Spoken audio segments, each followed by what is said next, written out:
तर गाईज आज खूप सुंदर दिवस आहे. तर आम्ही आलो आहे आता दिंडीवरनं, सकाळच्या दिंडीवरनं घरी आलो आहे आणि संध्याकाळी जे पूर्ण गावामध्ये निघणार आहे ते अलग आहे.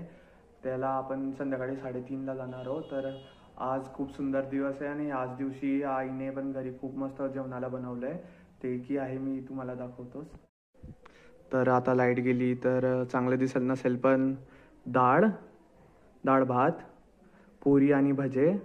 इकडे मी माझ्या हाताने बटाट्याची भाजी केली आहे आणि ही आईने केलेली बासुंदी. तर हे सर्व मी खाणार आहे आता. तर भेटू जेवणानंतर.